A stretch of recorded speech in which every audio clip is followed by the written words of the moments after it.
பிரியமானவர்களே, ஆண்டவராகிய இயேசு கிறிஸ்துவின் நாமத்தினாலே உங்கள் யாவரையும் அன்போடு கூட நான் வாழ்த்துகிறேன். ஆண்டவர் கிருபையாய் நமக்கு கொடுத்த இந்த புதிய நாளுக்காக முதலாவது நாம் ஆண்டவருக்கு நன்றி சொல்லுவோம். ஆராய்ந்து முடியாத அதிசயங்கள் செய்பவரே, அற்புதம் செய்திடுங்க, அதிசயம் நடத்திடுங்க. ஆராய்ந்து முடியாத அதிசயங்கள் செய்பவரே, அற்புதம் செய்திடுங்க, அதிசயம் நடத்திடுங்க. ரெட்டிப்பான நன்மைகளை தருவேன் என்று சொன்னீரே, இன்றைக்கே தந்திடுங்க, இப்பவே தந்திடுங்க. ரெட்டிப்பான நன்மைகளை தருவேன் என்று சொன்னீரே, இன்றைக்கே தந்திடுங்க, இப்பவே தந்திடுங்க. உம்மைத்தான் நான் நம்பியிருக்கேன், அற்புதங்கள் எனக்கு செய்யுங்கப்பா. உம்மைத்தான் நான் நம்பியிருக்கேன், அற்புதங்கள் எனக்கு செய்யுங்கப்பா. என் நம்பிக்கையே உமக்கு ஸ்தோத்திரம், என் புகலிடமே உமக்கு ஸ்தோத்திரம். என் நம்பிக்கையே உமக்கு ஸ்தோத்திரம், என் புகலிடமே உமக்கு ஸ்தோத்திரம். இந்த நாளுக்கென்று ஆண்டவர் கொடுக்கிற ஒரு வார்த்தை ரோமர் புஸ்தகம் 12ஆம் அதிகாரம் 12ஆம் வசனம். ரோமர் 12:12. நம்பிக்கையிலே சந்தோஷமாயிருங்கள், உபத்திரவத்திலே பொறுமையாயிருங்கள், ஜெபத்திலே உறுதியாய் தரித்திருங்கள். இந்த காலை வேளையில் ஆண்டவருடைய வார்த்தை சொல்லுகிறது, நம்முடைய வாழ்க்கை ஆசீர்வாதமாய் இருப்பதற்கு நாம் செய்ய வேண்டிய 3 காரியங்கள். நம்பிக்கையிலே சந்தோஷமாய் இருக்க வேண்டும். கர்த்தர் மேல் நம்பிக்கை வைக்கும் பொழுது அசையாமல் இருக்கிற சீயோன் பர்வதத்தை போல நாம் எதை குறித்தும் அசையாதபடி, எந்த பிரச்சனையை பார்த்தும் அசையாதபடி அந்த நம்பிக்கையிலே நாம் சந்தோஷமாய் இருக்க வேண்டும். கர்த்தர் மேல் நம்பிக்கை வைத்த பிறகு நாம் துக்கமாய் கவலையாய் இருக்கவே கூடாது. இரண்டாவதாக, உபத்திரவத்திலே பொறுமையாய் இருங்கள் என்று ஆண்டவருடைய வார்த்தை சொல்லுகிறது. உபத்திரவங்கள் வரும் பொழுது நாம் பொறுமையாய் இருக்க வேண்டும். கர்த்தர் நம்மை கவனித்துக் கொண்டிருக்கிறார். நாம் உபத்திரவப்படுகிறது ஆண்டவருக்கு தெரியும். அந்த உபத்திரவத்திலிருந்து அவர்தான் நம்மை விடுவிக்க முடியும். நம்மால் அதிலிருந்து வெளியே வர முடியாது. ஆகவே உபத்திரவப்படுகிற நேரங்களிலே நாம் பொறுமையாய் ஆண்டவருடைய சமூகத்திலே இருக்க வேண்டும். ஜெபத்திலே உறுதியாய் தரித்திருங்கள் என்று 3ஆவதாக இங்கே ஆண்டவருடைய வார்த்தை சொல்லுகிறது. நாம் நம்பிக்கையில் சந்தோஷமாய் இருந்து, உபத்திரவ நேரங்களிலே பொறுமையாய் இருந்து, அதே நேரம் ஜெபத்திலே உறுதியாய் தரித்திருக்க வேண்டும். ஜெபத்தை விடவே கூடாது. ஆண்டவருடைய சமூகத்தை நாம் விடவே கூடாது. ஆண்டவருடைய சமூகத்தை இரவும் பகலும் நாம் தேட வேண்டும்.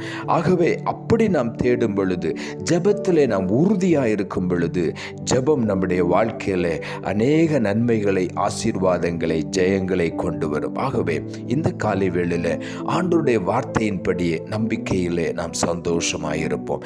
சங்கீதம் 37ஆம் அதிகாரம் 5ஆம் வசனம் சொல்லுகிறது, உன் வழியை கர்த்தருக்கு ஒப்புவித்து அவர் மேல் நம்பிக்கையாயிரு, அவரே காரியத்தை வாய்க்க பண்ணுவார். முதலாவது, நம்முடைய வழியை ஆண்டவருக்கு ஒப்புவித்து விட வேண்டும். நாம் நம்முடைய சொந்த வழியிலே பிரயாசப்பட்டு எதையாவது செய்து விடலாம் என்று நினைக்க கூடாது.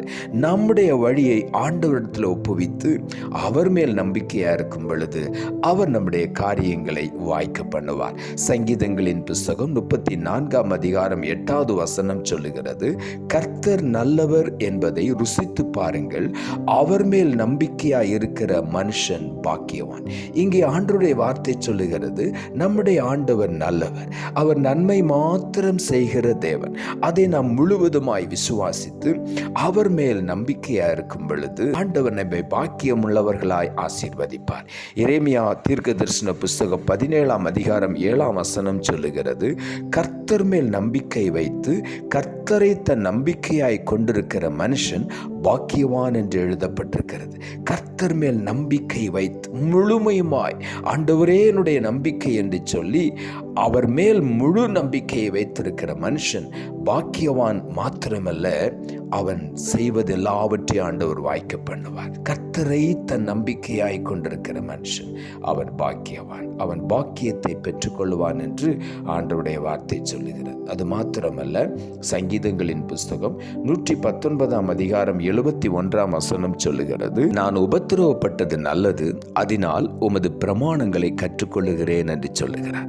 உபத்திரவத்தை நல்லது என்று தாவீது எழுதுகிறார். காரணம், அந்த நேரத்தில் தான் ஆண்டவருடைய அன்பை, அவருடைய பிரமாணங்களை அவன் தெளிவாக கற்றுக்கொண்டான். இந்த காலை வேளையில் நாம் உபத்திரவம் வரும் பொழுது வேதத்தை எடுத்து அவருடைய வசனங்களை நாம் வாசிக்கும் பொழுது அதுக்குள்ளிருந்து ஜீவன் வந்து நம்முடைய உபத்திரவ நேரங்களில் நம்மை பாதுகாக்கிறது, அந்த உபத்திரவத்திலிருந்து நம்மை விடுவிக்கிறது. யாக்கோபு நிருபம் 5 சொல்லுகிறது, இதோ பொறுமையாய் இருக்கிறவர்களை பாக்கியவான்கள் என்கிறோமே, யோபின் பொறுமையை குறித்து கேள்விப்பட்டிருக்கிறீர்கள், கர்த்தருடைய செயலின் முடிவையும் கண்டிருக்கிறீர்கள், கர்த்தர் மிகுந்த உருக்கமும் இரக்கமும் உள்ளவராயிருக்கிறாரே என்று வேதம் சொல்லுகிறது. யோபு இந்த பாதையிலே கடந்து வந்தபடியினாலே தாவீது சொல்லுகிறதே போல, நான் உபத்திரவப்பட்டது நல்லது. அந்த உபத்திரவத்தின் நேரத்திலே யோபு ஆண்டவரை குறை சொல்லவே இல்லை, ஆண்டவரை துதித்து கொண்டே இருந்தான், பொறுமையாய் காத்திருந்தான். எல்லாவற்றையும் இழந்தான், சரீர சுகத்தை இழந்தான், எல்லாவற்றையும் இழந்து வெறுமையாய் இருக்கும் பொழுது அவன் பொறுமையாய் தேவ சமூகத்திலே காத்திருந்தான். அவன் மற்றவர்களுக்காக ஜெபித்து கொண்டிருந்தான். கர்த்தர் அவனுடைய சிறையிருப்பை மாற்றி அவன் இழந்த எல்லாவற்றையும் 2 மடங்காக திரும்ப கொடுத்து அவனை ஆசீர்வதித்தார். இந்த காலை வேளையிலும் நீங்கள் ஒருவேளை சில காரியங்களை இழந்திருக்கலாம், சில உறவுகளை இழந்திருக்கலாம். ஆண்டவரை பின்பற்றினதற்காக அந்த இழப்புகள் மத்தியிலே நீங்கள் ஆண்டவரை துதித்து பாருங்கள், பொறுமையாய் ஆண்டவருடைய சமூகத்திலே காத்திருங்கள். ஏற்ற காலம் வரும் பொழுது ஆண்டவர் அந்த இழந்த எல்லாவற்றையும் 2 மடங்கு திரும்ப கொடுப்பார். இழந்த சந்தோஷத்தை, இழந்த சமாதானத்தை, இழந்த உறவுகளை எல்லாவற்றையும் ஆண்டவர் திரும்ப கொடுத்து உங்களை மறுபடியும் சந்தோஷமாய் சமாதானமாய் வைத்து ஆண்டவர் உங்களை ஆசீர்வதிப்பார். நாம் ஜெபிப்போம். அன்புள்ள ஆண்டவரை, கிருபையா நீர் கொடுத்த இந்த புதிய நாளுக்காய் மறுபடியும் எமக்கு நன்றி செலுத்துகிறோம்.